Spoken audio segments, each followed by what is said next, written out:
down. And for more on that, let's welcome in our guest from Barstool Sports, talking, of course, about Stool Greeny, a.k.a. Scooby Greenberg, as he was called by Kendrick Perkins. We just call him Dan over here on the Christian Arcand Show. Greeny, how we doing tonight? Oh, I'm doing great, Arcand. How about yourself? Doing well. Well, first of all, let's go ahead and acknowledge the fact that it's been a while since we talked, and I think the last time I talked to you was around the time the Celtics were going through that stretch where it was January, December, and things weren't looking so great. And since then, I got to be honest, they've played about as well as you could possibly hope. They had an amazing month of March, finished off the season strong, and I think are coming into the playoffs playing their best basketball. Would you agree with that assessment? Yeah, I'd say even over, their last 35 games, ever since around the 29th of January, right at the end of that month, once they snapped out of their collective shooting funk where everyone on the roster just couldn't make a jump shot, they've had the second best record in the NBA. They finished strong. They won the games, on that West Coast trip, that 6-gamer that Joe Mazzulla talked about. They treated it like a playoff series. So it just feels like they're gearing up at the right time, and they made it through. We're at the playoffs. You made it through the regular season. Now it's time to, defend your title and step on throats. Yeah, looking at the health of the team, that was such an important factor last year, Greeny. All the superstars in the entire Eastern Conference all went down with injuries, except for the Celtics, who had their main guys healthy, except for Porzingis, I guess, but had their two main guys healthy, and it really showed. I think it really showed in all the matchups and in the way that they kind of moonwalked to the NBA Finals. This year, you got a little bit of a different situation. Guys seem to be healthy around the league. You got Cleveland ahead of you, which no one was really expecting. And you have this Orlando team here in the first round, who I'm not scared of, Greeny, but they do present some matchup problems. They're a pesky little team and very good defensively. Yeah, but, I think it's the right type of challenge that, I think you should want, just because when you look at the landscape of their path and a potential finals, and, it's going to require beating tough physical defenses, to get back to the top of the mountain. So even though there's things that they can do to maybe limit you defensively, I would prefer the Celtics' best players get reps against tough physical defense early on. So whether it works or you struggle, they still have experience figuring out how to win, because it doesn't matter how it looks. You just need to be the only team to get to 16 wins. Win ugly, win by blowout, it really doesn't matter. I just think the biggest thing is taking care of business and not extending the series longer than, it needs to be.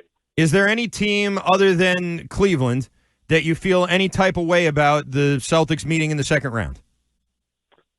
In the second round, so either I know you can't face Cleveland, but you know what I mean. Like, is there a potential matchup, second round matchup that worries you at all? Yeah, well, in terms of their matchup, I'm not too concerned with either the Pistons and the Knicks from a matchup standpoint. I think, other teams in the East that you have to keep an eye on. I've always been a believer in Indiana. They've been just as good since the calendar turned to 2025. They have the previous battle scars. They have, relatively good health. They play a fast offensive style. So I think they're sort of the under-the-radar East team. But on the Celtics side of the bracket, even if you were to face a team like the Knicks who won 50 games, they haven't proven that they can solve the matchup issue that your roster presents. With the Pistons, it's basically like the carbon copy of the Magic, just with a little bit better of spacing and shooting, but this is their first time running through it. So really, I just think if the Celtics remain healthy, for the most part healthy, for the most part focused, and play the right way, they should, be able to handle everything in their path. I agree with you. I think that it's in a lot of ways seems like a foregone conclusion for these Celtics to at least make it to the finals. But if they do meet Cleveland in the Eastern Conference Finals, that's a team they did have some trouble with this year. That's a team, Greeny, who, unlike the Knicks and some of these other teams, didn't really load up in the offseason. They made a nice trade at the deadline for Hunter, but they didn't do much in the offseason at all. Came back with mostly the same group and were just incredible this year. I had no expectation for Cleveland to do what they did. What made them so good this year, and how tough of a matchup could they potentially be in the conference finals for Boston? I think the biggest thing you have to mention is they had a much better year in terms of health, right? Mobley didn't miss huge chunks of time. Jared Allen didn't miss huge chunks of time. Garland didn't break his jaw on Porzingis' hip, during the regular season. So health for them was huge. I think Kenny Atkinson and how he has them playing and the connectivity they have on offense, you watch them play, they move the ball, they cut without the ball, and they're having the same type of magnet ball shooting season that the Celtics just had last season. You can look up, by metrics and just the fact that it never really regressed outside of the last week of March. That's like fake basketball. So for them, it's more they have the statistical profile that says this should be a finals team. Their question is just they haven't gotten over the hump yet. And something that's standing in their way is a team like the Celtics, who, again, it's a matchup thing. They still have the ability to play big, to play small, to target, the weak links in the Cavs defense. So the only way I think the Cavs win that series is if they're able to maintain this pretty outrageous shooting, up and down their roster, because it's going to take elite shot making to overcome what they struggle on defensively. Over on the other side, the Oklahoma City Thunder clearly had a tremendous season and may have an MVP. I don't think he's going to win it, but an MVP candidate there in Gilgeous-Alexander. They have a much tougher gauntlet to go through out west. Do you think they have what it takes to survive that and make it to the finals?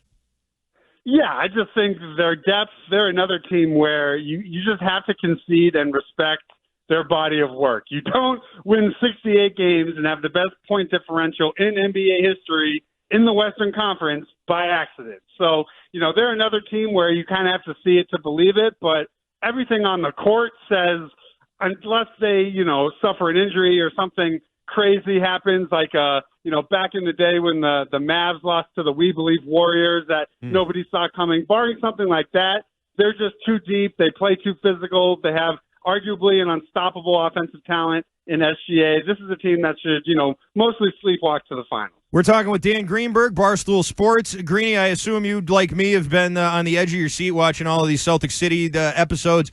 The latest one, you're about my age, right? I'm 43. How old are you? 38. Oh, you're 38, so you're a little bit younger than me. You probably didn't have the same reaction with Reggie Lewis. You were like 6 or 7 when Reggie Lewis died, or something like that, right? So I don't know if this last episode landed with you as much as it did for people my age. But what has been your impressions of the documentary so far, and this last episode with Pitino and Reggie and sort of all that? How do you think they did it justice? Yeah, I mean, someone had tweeted it to me on Monday night that it's probably the best overall collection of Celtics content we've probably ever had. And as someone who I bet has seen every bit of Celtics content that exists, it's hard to disagree with it. Just the whole thing, how it's put together, the storytelling, I think has just been even better than my wildest dreams. The latest episode, while, I was a little young for the Reggie Lewis part, the post-1995 Rick Pitino part severely triggered me as someone who was molded by that era that I consider the darkest time in Celtics history. So it's something that I knew was going to upset me and trigger me going into it, but then seeing it, just the press conference, the interviews with him, I just, 12-year-old me was all upset all over again. You know what I was surprised they didn't touch on was Pitino had a spaghetti sauce and a salsa that you could buy in grocery stores around Boston when he was the coach here. And I was sure that Bill Simmons was going to have something on that, and I was surprised that he didn't. I'm hoping there's after, because 9 episodes just feels like, nowhere close to enough. I hope after the fact, maybe on like YouTube or something, they release, cutting room floor, extra footage type of episode, because I'm sure that was covered, but maybe, it didn't make the final cut. One thing that I've been very impressed by watching that is the clips with Joe Mazzulla. And I know he's a Rhode Island guy, obviously, so he knows the Celtics and he understands the tradition and all of that. But when they talk to him, when he's like on camera, the few times that he's been so far in the episodes that I've seen, he really seems like he fits in with all of it. Like he just seems right.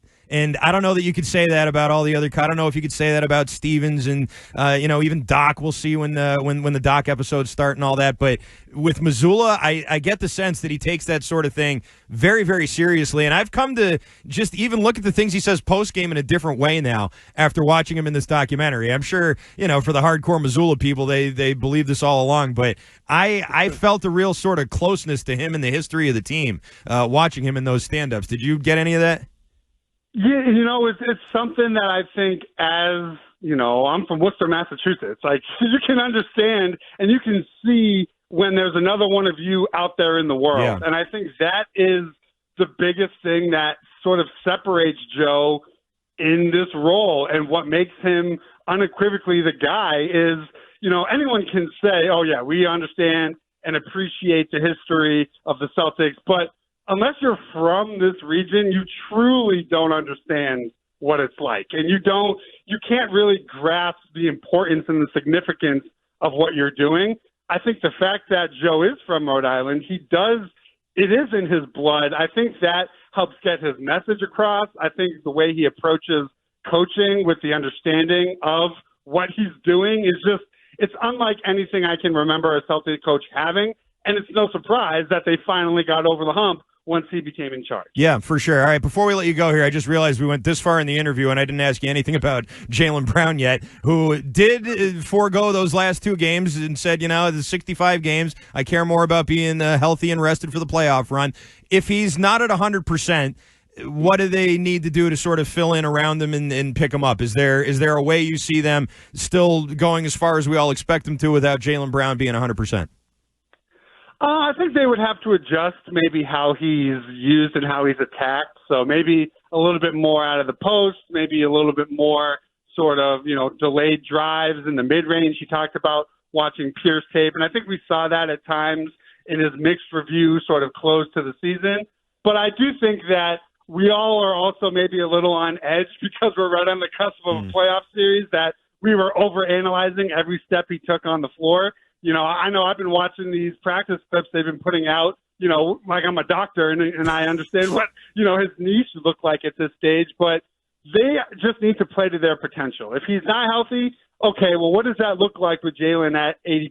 Does that mean, you still have to take care of the basketball? You still have to be, aggressive and pick your spots. So their margin for error is smaller, but the talent is so vast and they're so deep and they can play so many different lineups that they should be able to survive it, but I would prefer if he were healthy, obviously. All right, that is the voice of Dan Greenberg. You can follow him on Twitter at StoolGreeny.